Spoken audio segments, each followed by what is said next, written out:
Good morning and welcome to the 2017 Build Small, Live Large Summit. My name is, yay, woo, we made it! My name is Joan Grimm and I'm co-owner of Portland Alternative Dwellings, and I'm also a member of the Build Small, Live Large Planning Committee, and I'm going to be your MC for the day.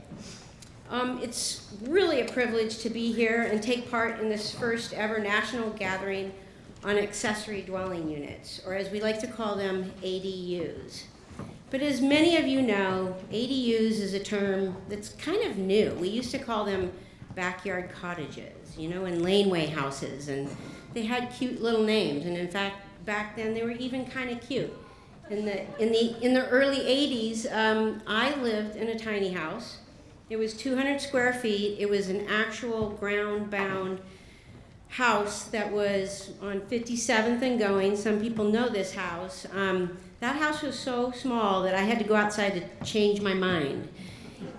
And you know, we've really come a long way because we've kind of reimagined the notion of tiny and how it fits into the larger context of community. Before we dive into the details of ADUs, I want to take a moment to recognize some of the people who made this day possible. As you can imagine, it took a tremendous amount of collaboration and coordination to put this event together. And for that, we have the entire Build Small Planning Committee to thank. And I'd love it if you were on the committee to raise your hand, just stand up for a minute and just give these folks a round of applause, because they've been working all year on this. And of course, we want to thank our visionary sponsors whose generous donations and pioneering work not only help to make this event happen, but also help shape a future that we can all look forward to. So if you wouldn't mind, take a look at the back of your program to learn more about our presenting sponsors: PSU's Institute for Sustainable Solutions, Oregon Metro, Oregon DEQ, Peak Mortgage, Energy Trust, and AARP, along with other outstanding sponsors. Thank you so much for your contribution. So this room is full of expertise, amazing expertise and knowledge, vision and ideas. And we're so honored that you have chosen to travel here from far and wide to come to Portland. So welcome. We have a gorgeous day that we've arranged for you, just that right mix of wind and blustery rain, and the sun is going to come out, I'm sure, so you're going to get it all today. We are just really thrilled because I think close to half this audience traveled from outside of Oregon. We have 14 states represented and Canada. So if you could just wave your hand or stand up if you came here from outside of Oregon. We have folks from Rhode Island, Texas, Virginia, Colorado, Georgia. Can I have a whoop whoop for Hawaii? Massachusetts, North Carolina, New Mexico, New York, Arkansas. Give them a round of applause for really making this trek. Also today, we have many elected officials, policymakers, architects. As I call out your field, raise your hand. Architects, elected officials, designers, builders, realtors, lenders, housing advocates, homeowners.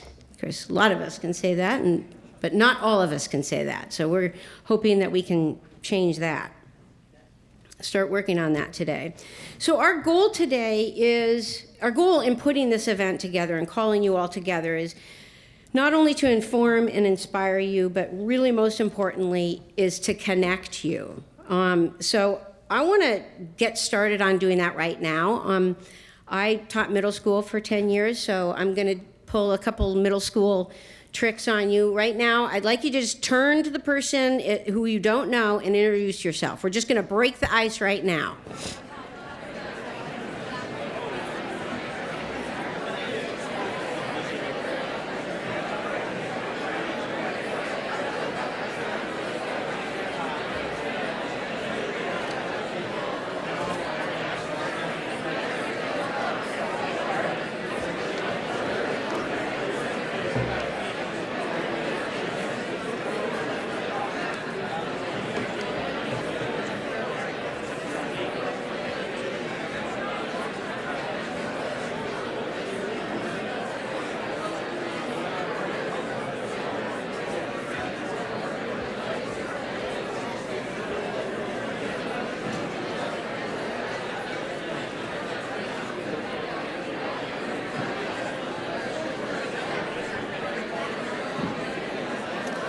Well, I can see this is a really shy group.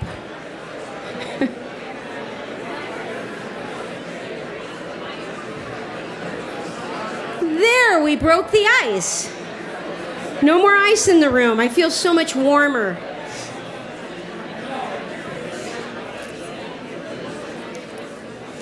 Yeah, like I said, a really shy group.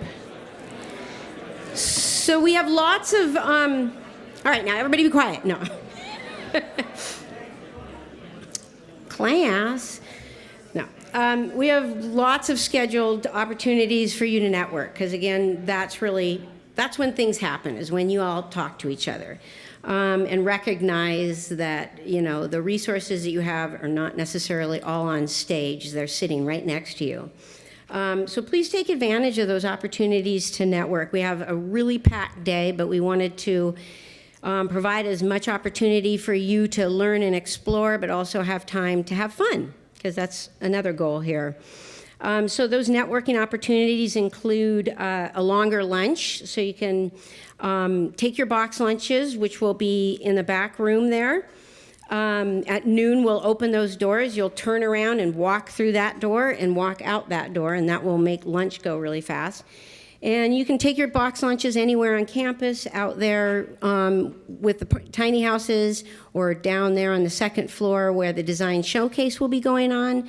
And at that time during the lunch hour, the designers will be in there presenting, and you can talk to them about their designs. The most important networking opportunity is this afternoon, the hospitality hour. We'll have hearty snacks and good beer. So that's worth staying around for. Plus, we get to tell all of our ADU stories. So just a couple of housekeeping announcements. If you're interested in receiving continuing education credit, please see somebody at the registration desk. If you have questions or problems about anything, ask Patty, not me. Just kidding. I will answer questions too, but usually I will just go to Patty. So we're going to spend the morning in this room. So please, if you need to use the restrooms, they're out this door. If you need to refresh your coffee cup or get another pastry, feel free to move around and be comfortable. I already said lunches, so yes, let's get on with this. Our first guest I want to introduce, our speaker, is Emily Lieb. Emily manages Oregon Metro's Equitable Housing Initiative, and she's responsible for the Build Small Coalition, which convenes a group of public, private, and nonprofit partners working together to support research, policy, education and outreach, and new partnerships that are expanding the role of ADUs and other small homes in our housing market. Emily previously served as a Bloomberg NYU Innovation Fellow in the office of Atlanta Mayor Kasim Reed. She also has a master's in urban and regional planning, and she recently completed her own successful ADU garage conversion in Southeast Portland, which is beautiful. I have seen it and toured through it. So please welcome Emily Lieb.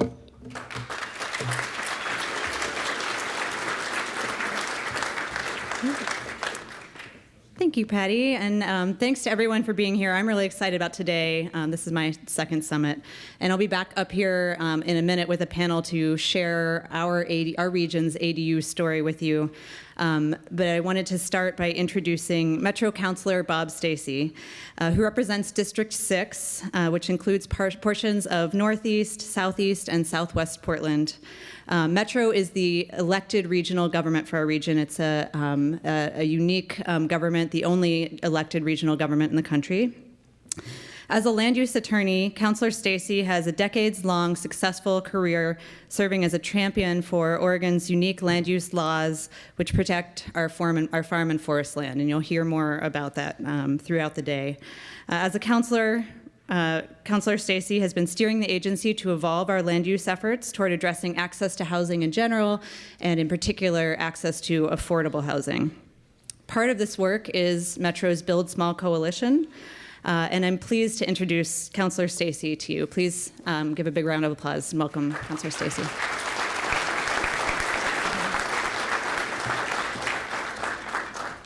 Thank you, Emily. Good morning, everyone. I'm so glad to see so many people here from so many different parts of the country. As the first elected speaker, I think it's my privilege and responsibility to welcome, in particular, the elected officials who are joining us today. I see some of you already. Others may be joining us during the day. The registrations include my colleagues from the Metro Council, Councilor Sam Chase and Shirley Craddock. Of course, I'm going to be followed by Representative Alyssa Keny-Guyer, whom I'll introduce in a minute, Commissioner Chloe Udaley of the City of Portland. And then if I could go sort of in reverse geographic order, farthest away first, Delia Garzoff from the City of Austin, Joseph Gonzalez, City of South El Monte, California. This is complicated. From Oregon now, Simon Hare, a Josephine County Commissioner. From the coast, Commissioner Leanne Thompson from the Clatsop County Board of Commissioners. These are not in the same order I'm reading them. Ann Schuster, Commissioner from Benton County, Oregon. And then from the City of Silverton, Dana Smith. From, now I'm going to the top, from Lake Oswego, Councilor Joe Buck, Councilor Teresa Kohlhoff, Councilor John Lamott, and I have Wilda Parks from the City of Milwaukee, and from the Clackamas County Board of Commissioners, we either have in attendance or expecting Commissioners Ken Humberston, Martha Schrader, and Paul Savas. I apologize if I've missed any of you from this list. Welcome all, and it demonstrates the keen interest in doing something about the affordability crisis and housing supply crisis that every community in this region and across the country is facing. We certainly got a sharp bite here in the Portland metro area when the recession led to the halting, essentially halting of our housing construction industry. Unfortunately, from the perspective of housing cost, jobs kept growing and people kept moving in thousands to the Portland metropolitan region all during the recession. So when we emerged, we had an affordability and supply crisis that was extraordinary and extreme. We've had evictions, we've had sharp spikes in rentals, we've had a housing market that just can't meet the demand. So more and more people are being affected, and it's more important than ever to be creative and nimble in finding new and creative solutions. Not that ADUs are all that new. Here in Oregon, as Emily alluded, we have a strong statewide land use planning program, which emphasizes conservation of farm and forest land, management of urban sprawl, but also mandates the provision of housing for all incomes and rent levels. We have that planning policy. We've not always achieved that outcome. But one step toward that outcome was my government, Metro's decision, long before I was there, in 1997, to require every city and county in our region to provide the opportunity for an accessory dwelling unit in every single-family zoned lot. Now, due to the barriers, which I'm sure some of the panels today will be identifying and discussing, regulatory, financial, and otherwise, ADUs have represented a flow of dozens of units since then, rather than the hundreds and thousands that we need. That's changing. We now have, in addition to our region, visionaries from across the country who are working on solutions to make smaller housing a big part of the response to the housing shortage. As we grow here in Portland and become more diverse as a people, we need to be more responsive to differing needs of our communities. And this includes the people already living here who are being affected by this housing cost and supply squeeze. ADUs can fit into an established neighborhood, a moderately priced option in areas like my neighborhood in Southeast that are inaccessible to lower and even moderate income households. And for our older community members, like me, ADUs can be a way to age in place and to not leave behind a lifestyle and neighborhood that they're accustomed to. My wife Adrienne and I were thinking about that back in 2001 when we finally decided to take the plunge and build Adrienne a real space for her ceramic work. She's a potter and a magnificent one. She now has space in an addition we built, a 2-level addition in our backyard attached to the house. The bottom floor spec'd out and operating today as a pottery studio. The upstairs, a large bedroom and bath. We thought, we want this to be ADU ready. Now, one of those regulatory barriers in the city of Portland is you can't have an ADU and a home occupation in the same single-family residential lot. So we're biding our time. But in the meantime, we've become a 3-generation household. Adrienne and I have decamped to that upstairs bedroom in the addition, and my daughter and our 2 grandsons are occupying the main house. So we're getting the benefits, the real benefits of that kind of space, that kind of choice, that kind of option in our own lives. I want to thank all of you for being here, all of you for committing the time to learn about this, to stoke your passion to use accessory dwelling units, granny flats, and one of our banker friends has a sign that lists 20 different names for ADUs, and I think whichever one fits your community you should be using, and to make housing more affordable and equitable. And now it's my pleasure and honor to introduce Representative Alyssa Keny-Guyer. Representative Keny-Guyer, with just a few words. You'll get another round of applause, Alyssa. She spent decades working to eliminate poverty, promote cross-cultural understanding, invest in youth, and build a sustainable economy for us all. She's represented House District 46, just beyond my neighborhood in inner southeast Portland and parts of northeast since 2011, and has really turned around a lot of those issues that I just recited. She chairs the House Human Services and Housing Committee and serves on the House Health Care Committee and the Early Childhood and Family Supports Committee. If you have any thoughts about any of those subjects, she has answers and detailed reasoning to support her answers. It's amazing. As chair of the House Human Services and Housing Committee, Alyssa is dedicated to building an expansive vision for the intersection of housing and climate change solutions in Oregon. Please join me in giving a warm welcome to Representative Alyssa Keny-Guyer.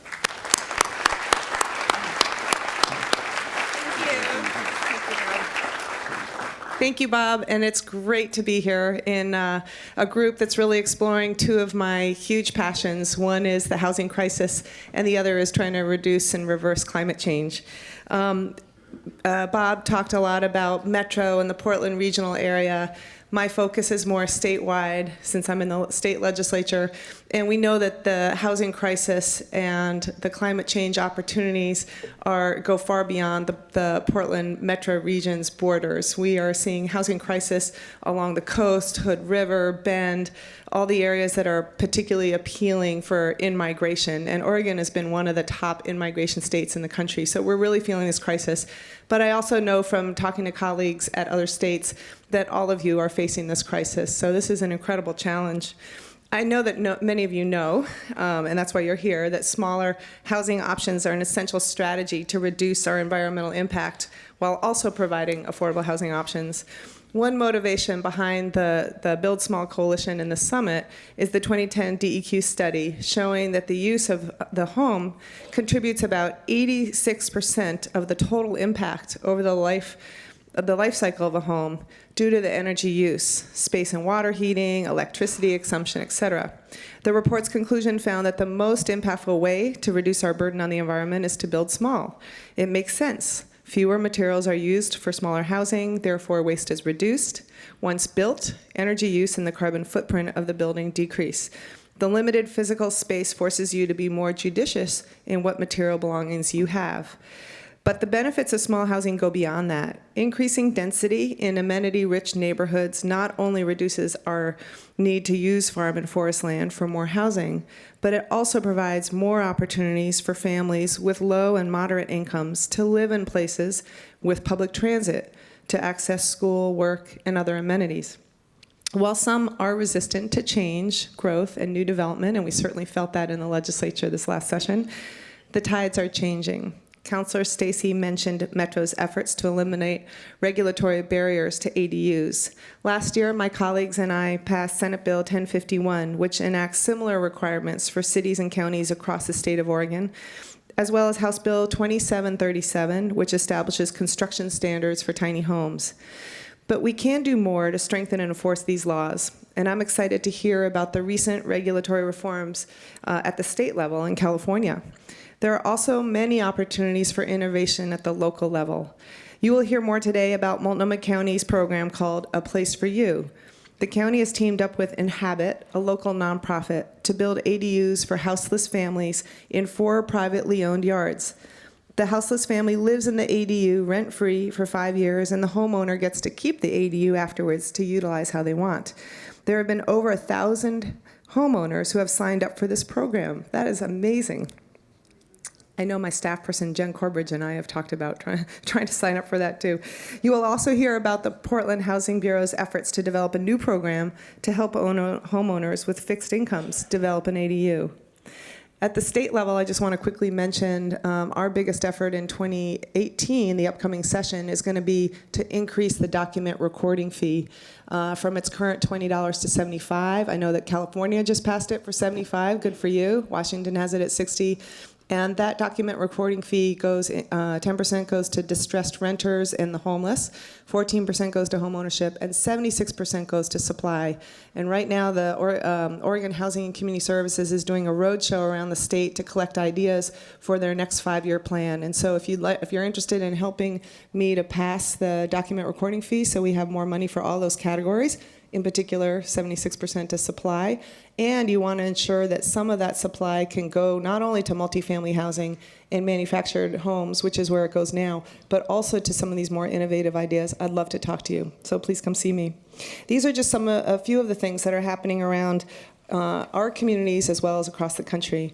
We need all hands on deck attitude to combat our housing and climate crises.